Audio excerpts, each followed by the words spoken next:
नरेंद्र मोदी को फ्रांस के the great France of the Legion of Honour से नवाजा गया। क्या लगता है आपको कि व्हाई ऑलवेज मोदी? वो अल्टीमेटली वो भारत की बुलंदियों पे है, इकॉनमी उनकी स्ट्रांग है, लीडरशिप उनकी स्ट्रांग है। इजिप्ट दे रहा है, मिस्र दे रहा है, सिडनी दे रहा है, सारे देश दे रहे हैं। रेड कारपेट तो सारे देशों में लग रहा है। बहुत से एग्रीमेंट जो है वो अनाउंस होने जा रहे हैं कल, और इस वक्त फ्रांस और जो हिंदुस्तान है उनका जो दो तरफा तजारत है वो 10 से 12 बिलियन अमेरिकन डॉलर है, और इनकी कोशिश है कि अगले 5 सालों तक इसको 3 गुना किया जाए। हम देखते हैं कि जहां पर जा रहे हैं उनके लिए स्पेशल स्लोगन्स तैयार किए जा रहे हैं, हैवीएस्ट प्रोटोकॉल दिया जा रहा है। वहाँ पे जो पाकिस्तानी कम्युनिटी है वो इस विजिट को कैसे देख रही है, उनके क्या एहसास है? क्योंकि जाहिर है कि आप जानते हैं कि ओवरसीज पाकिस्तानी इस वक्त पाकिस्तान को किस तरीके से देख रहे हैं, और यहाँ पे यानी अगर दोनों कंट्रीज का जब हम कंपैरिजन करते हैं इंडिया और पाकिस्तान का, तो कोई कंपैरिजन है ही नहीं। एयरपोर्ट तक तो ये आउटसोर्स कर रहे हैं क्योंकि जी मैनेजमेंट ठीक नहीं है, और वो जो सेक्टर प्राइवेट सेक्टर है और वो बाहर की जो कंपनियां हैं, यूएई की एक कंपनी है जिसको ये दे रहे हैं। IMF प्रोग्राम कोई हलवा या खीर नहीं है, और पाकिस्तान बहुत जो सख्त शराइत हैं वो माना है। देखें, जो पाकिस्तानी कम्युनिटी हो गई या पाकिस्तानी हुकूमत आप इसको ले लें, तो उनको ये मालूम है कि फ्रांस हिंदुस्तान का बहुत करीबी दोस्त है। नमस्ते दोस्तों, जय हिंद। हिंदुस्तान स्पेशल में आपका स्वागत है दोस्तों। प्राइम मिनिस्टर नरेंद्र मोदी को फ्रांस ने देश के सर्वोच्च नागरिक और सैन्य सम्मान Grand Cross of the Legion of Honour से सम्मानित किया है। गुरुवार की शाम पेरिस के एलिसी पैलेस में एक निजी रात्रि भोज के दौरान राष्ट्रपति इमैनुअल मैक्रों ने प्राइम मिनिस्टर मोदी को यह पुरस्कार प्रदान किया। भारत के विदेश मंत्रालय ने कहा, फ्रांस की ओर से इस उच्च सम्मान के लिए धन्यवाद।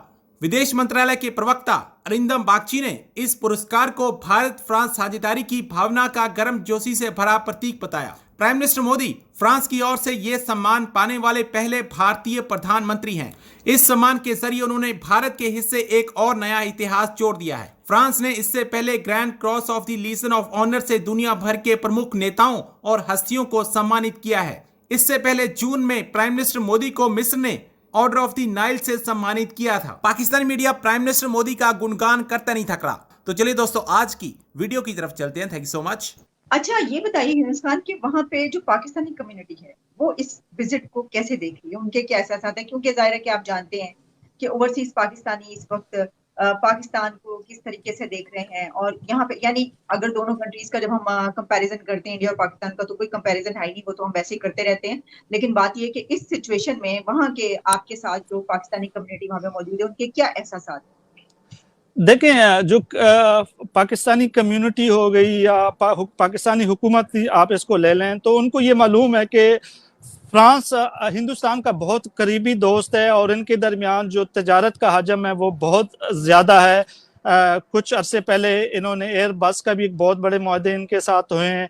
हमने देखा है कि जब माजी में इंडियन हुकूमत ने एटमी धमाके की थे, तो दुनिया में वाहिद मुल्क था जिन्होंने इनके खिलाफ पाबंदियों की मुखालफत की थी, और वो मुल्क फ्रांस था। इसके अलावा भी जो जोहरी क्लब है उसमें लाने में जो सबसे ज़्यादा किरदार था वो फ्रांस का था, और फ्रांस ने हमेशा चाहे वो अक़वाम मुत्तहिदा हो, चाहे यूरोपियन पार्लियामेंट में हो, फ्रांस के हवाले से फ्रांस ने इंडिया के हवाले से एक बहुत ठोस मौक़िफ़ अपनाया है। और इसी वजह से हमने देखा कि पिछले कुछ सालों में जो फ्रांस और पाकिस्तान के ताल्लुकात इंतहाई कशीदा थे। हालांकि जो पिछली हुकूमत थी उसमें 2 साल तक पाकिस्तान का जो सफ़ीर था वो भी फ्रांस में नहीं था। तो ये चीज़ें इंडिकेट कर रही थी कि पाकिस्तान की जो हुकूमत है वो फ्रांसीसी सरकार से या फ्रांसीसी हुकूमत से इस वजह से इंतहाई नाखुश है, और उनका ये कहना है कि जो फ्रांस एक बहुत बड़ा मुल्क है, ये इंसानी हुकूक के हवाले से बात करता है, लेकिन जब हम इंडिया और फ्रांस के ताल्लुकात को देखते हैं तो उसमें फिर वो हमें ये नज़र आता है कि जो फ्रांस है उसके लिए जो दिफाई शुबे हैं, जो मईशत है वो अहम है, इंसानी हुकूक अहम नहीं है, वो दूसरे नंबर पे। तो यही चीज़ें हमें पाकिस्तानी जो कम्युनिटी है वो भी इन चीज़ों से जाहिर बात है कि इतनी खुश दिखाई नहीं देती। हम देख रहे हैं कि जो दूरा कर रहे हैं, बड़ा प्रोटोकॉल मिल रहा है, बड़े अच्छे से वेलकम कर रहे हैं। फ्रांस का जो विजिट किया गया, बेस्टिल डे के लिए स्पेशल इनविटेशन दी गई है गेस्ट ऑफ ऑनर के तौर पर। क्या लगता है आपको कि व्हाई ऑलवेज मोदी? हम देखते हैं कि जहां पर जा रहे हैं उनके लिए स्पेशल स्लोगन्स तैयार किए जा रहे हैं, हैवीएस्ट प्रोटोकॉल दिया जा रहा है, रेड कारपेट बिछाए जा रहे हैं। वहां के जो प्राइम मिनिस्टर या प्रेसिडेंट होते हैं वो खुद आकर उनका हाथ पकड़कर उनको लेकर जा रहे हैं। क्या चल क्या रहा है ये? जिसकी इज्जत होती है उसी के लिए ये सब किया जाता है। Modi is visionary leader, he is global leader, ठीक है। वो दुनिया को शेप कर रहे हैं एंड ही रिप्रेजेंट 120 कंट्रीज। ये ना भूला करें कि जनवरी ऑनवर्ड्स अब वो 120 कंट्री के भी लीडर हैं ग्लोबल साउथ के। तो आप ये भी चीज ध्यान में रखा करें कि अब वो सिर्फ इंडिया के लीडर नहीं रहे हैं, वो अब ग्लोबल लीडर बन चुके हैं और 120 कंट्री के फोरम को लीड करते हैं जो कि ग्लोबल साउथ है। और ग्लोबल साउथ का पंगा उसी से है। देखें, और अगर आप जियोपॉलिटिक्स समझेंगी ना तो मोदी की इज्जत क्यों होती है? क्योंकि मोदी हर किसी को साथ लेके चलता है। उसको आप इंडिया बोल रहे हैं, इंडिया हर किसी को साथ, नॉन अलाइंड मूवमेंट जो उनकी थी। फ्रांस और अमेरिका की खास बनती नहीं है, मजबूरी में एक दूसरे के साथ है। फ्रांस और अमेरिका के अंदर बहुत बड़ी दुश्मनी है। बहुत बड़ी बात है जियोपॉलिटिक्स में कि मोदी ने 2 हफ्ते पहले अमेरिका का दौरा किया, 2 हफ्ते बाद वो फ्रांस में बैठे हुए हैं। अमेरिका में भी डिफेंस डील कर रहे हैं और फ्रांस में भी डिफेंस डील कर रहे हैं। ये एक बहुत बड़ी बात है। अगर आप जियोपॉलिटिक्स और इंटरनेशनल रिलेशंस को पढ़ें तो फ्रांस की नहीं बनती। और फ्रांस और इंडिया की हिस्ट्री तो देखें, आपकी कम से कम भी आपकी जाएगी 1000 साल पहले, तो जाएगी, लेकिन 1000 साल को भी छोड़ देते हैं। 500 साल पहले लोग फ्रांस से आते थे, तो फ्रांस से जो लोग आते थे उन्होंने जो किताबें लिखी हैं इंडिया के ऊपर, वो आज का बेसिस है कि इंडिया क्या था और क्या है, ठीक है। उसको आज हम बेसिस बनाते हैं। उसके बाद अगर आप रिसेंट में आ जाए, 100 साल पहले इंडियन फौजी थे ना जो वर्ल्ड वॉर 1 में लड़े थे फ्रांस के लिए, फ्रांस को बचाया था, वो इंडियन फौजी थे ना जिनको red cross, Victoria red cross award दिया गया था कि आपकी वजह से पेरिस बच गया वर्ल्ड वॉर 2 में हिटलर से। तो इंडियन फौजियों की देखें पूरी दुनिया में कहीं ना कहीं धाक है। मोदी जी जहां जाते हैं इंडियन फौजी तो होते ही होते हैं। उसके बाद देखें, मोदी जी देने जा रहे हैं ना, लेने तो कुछ नहीं जा रहे ना, शहबाज शरीफ की तरह। तो यही फर्क है।